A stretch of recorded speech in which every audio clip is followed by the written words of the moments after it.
जंगल के एक पेड़ में दो दोस्त रहते थे, मिट्टी और मिट्टू। मिट्टी बहुत ही समझदार और कर्मठ थी, जबकि मिट्टू बिल्कुल ही आलसी था, जो हर काम कल पर डाल दिया करता था। हम देखते हैं मिट्टी अपनी चोंच में घास लेकर आती है और अपना घोंसला ठीक करती है, जबकि मिट्टू को आराम से अपने डाल पर बैठते हुए देखती है। मिट्टू, तुम अभी तक आराम कर रहे हो?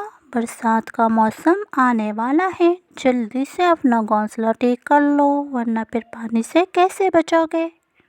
हाँ हाँ, कर लूँगा। अभी तो बरसात आने में काफ़ी समय है, जब आएगा तो देखूँगा। अभी मुझे आराम करने दो। मिन्नू, मेरी बच्ची, क्या हुआ? पेड़ से पेड़ पर चढ़ने की कोशिश कर रही थी, मेरा पेड़ फिसल गया, मैं गिर गई। तभी मीठी की नज़र पेड़ के नीचे पड़ती है और देखती है पेड़ के जड़ से एक बेल उग आया है, जो धीरे धीरे पेड़ पर चढ़ रहा है, जिस पर उसकी दूसरी बच्ची बैठी हुई है। मीठी बेल देखकर घबरा जाती है। ओह, ये बेल कब उगा? बिट्टी, जल्दी वहाँ से नीचे उतरो। अगर ये बेल बढ़ते बढ़ते ऊपर हमारे घोंसले तक पहुँच गया तो फिर तो कोई भी ऊपर चढ़ सकता है। अगर कोई शिकारी इस बेल से ऊपर चढ़ गया तो हम सबको पकड़ कर ले जाएगा। कुछ तो करना पड़ेगा। मीठी घबराकर तुरंत ही ये बात मिट्टू को बताने जाती है, पर मिट्टू अभी तक सो रहा था। उसके बच्चे घोंसले से उसे देख रहे थे। इतनी बड़ी मुसीबत हो गई है, पर इस मिट्टू को सोने से ही फुर्सत नहीं मिलती। मिट्टू, मिट्टू, मिट्टू, उठो। कौन है? क्या हुआ? अरे, मैं हूँ मिट्टी, मेरे साथ नीचे चलो, तुम्हें कुछ दिखाना है। हाँ हाँ, चलता हूँ। इतनी भी जल्दी क्या है? अभी अभी तो सो के उठा हूँ, थोड़ा आराम तो कर लेने दो। सोने के बाद भी आराम? अरे जल्दी चलो, वरना आराम करने के लिए ना ये घोंसला रहेगा और ना तुम, दोनों ही नहीं रहोगे। मतलब ऐसा क्या हो गया? वहीं तो दिखाने आई हूँ, अब चलो मेरे साथ। ये देखो, ये बेल पेड़ पर चढ़ रहा है। हाँ, इससे क्या होगा? बेल ही तो है, चढ़ने दो। इसमें डरने वाली क्या बात है? अरे, अगर ये बेल ऊपर चढ़ गई तो कोई भी शिकारी या जानवर इसे पकड़कर ऊपर चढ़ सकता है और हमें पकड़ सकता है। हमें इसे हटाना होगा। चलो इसे काट देते हैं, इससे पहले कि ये और बढ़े।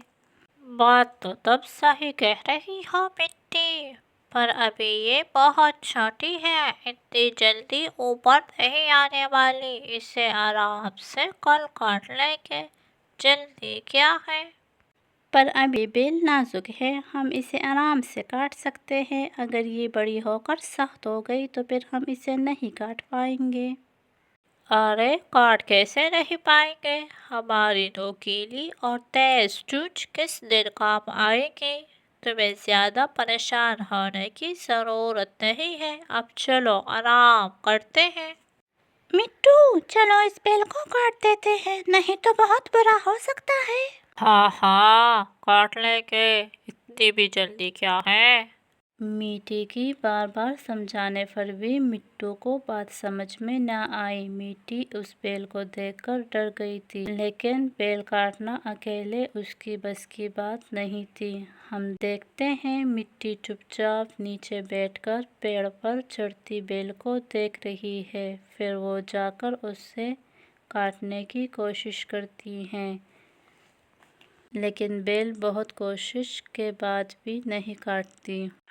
ओह, ऐसे धीरे धीरे बेल काटने में तो बहुत समय लग जाएगा। मिट्टू की मदद के बिना ये संभव नहीं है। मिट्टी के पास अब और कोई उपाय नहीं था सिवाय मिट्टू का इंतज़ार करने का। समय बीतता गया और बेल बढ़ते हुए ऊपर पेड़ पर चढ़ने लगा। बेल बढ़ता जा रहा है और पेड़ पर ऊपर चढ़ता जा रहा है। मिट्टी चुपचाप टेंशन में ये सब देखती रहती है और कभी अपनी चोंच से उसे काटने की कोशिश करती है, कभी अपने पंजे से उसे हटाना चाहती है। مٹی تک ہار کر پھر سے مٹو کے پاس جاتی ہے۔ مٹی مٹو کے پاس جاتی ہے، وہ دیکھتی ہے وہ آرام سے چنے کھا رہا ہوتا ہے۔ مٹی میرے دوست، آؤ چنے کھاؤ۔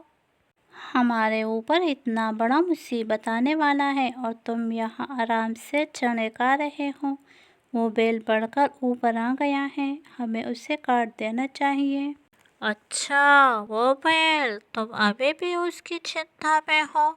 وہ ابھی بھی بہت نیچے ہے، تم فکر مت کرو، ہم مل کر اسے کاٹ لیں گے۔ ابھی ابھی تو چنے کھائے ہیں، تھوڑا آرام تو کر لو، پھر اس کے بارے میں سوچتے ہیں۔ مٹو نے پھر اپنے آلس کے کارن ایک بار پھر مٹی کی بات ٹال دی۔ مٹی پھر وہاں سے نراش ہو کر اپنے گھونسلے میں چلی جاتی ہے۔ بیل بڑھتے ہوئے اوپر اس کے گھونسلے تک پہنچ جاتا ہے۔ مٹی یہ دیکھتی رہ جاتی ہے اور کچھ ہی دنوں میں وہ بیل اس کے گھونسلے تک پہنچ جاتا ہے۔ مٹی یہ دیکھ کر بہت ہی پریشان ہو جاتی ہے۔ یہ بیل تو ہمارے گھونسلے تک آ گیا، اب یہ پیڑ ہمارے لیے بالکل بھی ٹھیک نہیں ہے۔ مٹی کو خطرہ سمجھ میں آ گیا تھا، اس لیے اس نے یہ پیڑ اپنے بچوں کے ساتھ چھوڑنے کا فیصلہ کیا تھا، اس لیے وہ مٹو کے پاس جاتی ہے۔ مٹو، اب یہ پیڑ ہمارے لیے اور ہمارے بچوں کے لیے بالکل بھی رہنے کے لیے ٹھیک نہیں ہے۔ بیل ہمارے گھونسلوں تک آ گیا ہے، میں اپنے بچوں کو لے کر یہاں سے جا رہی ہوں، اس سے پہلے کہ بیل کے سہارے کوئی شکاری اوپر چڑھ کر ہمیں پکڑ لے۔ میں تو کہتی ہوں تم بھی میرے ساتھ چلو اپنے بچوں کو لے کر۔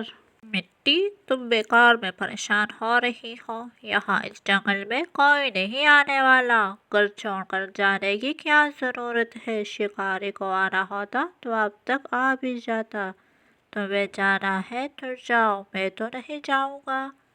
مٹو اپنی آلس کے کارن پھر سے مٹی کی بات نہیں سنتا۔ مٹی اپنے بچوں کو لے کر وہاں سے چلی جاتی ہے اور جیسا کہ مٹی کو ڈر تھا، جنگل میں ایک دن شکاری آیا۔ وہ شکار کی تلاش میں تھا کہ اس کی نظر مٹو کے بچوں پر پڑی اور اس نے اسے پکڑنے کی سوچی۔ واہ، کتنے سندر طوطے کے بچے ہیں، میں انہیں پکڑ کر اپنے ساتھ لے جاؤں گا، میرے بچے اس کے ساتھ کھیل کر بہت خوش ہوں گے۔ شکاری اسی بیل کے ذریعے پیڑ پر چڑھ جاتا ہے اور بچوں کو پکڑ کر پنجرے میں ڈال دیتا ہے۔ بچاؤ بچاؤ، پاپا، رکو رکو، میرے بچوں کو چھوڑ دو۔ مٹو چلاتا رہا پر شکاری اس کے بچوں کو لے کر چلا گیا۔ اب مٹو کے پاس رونے کے سوا کچھ بھی نہیں تھا۔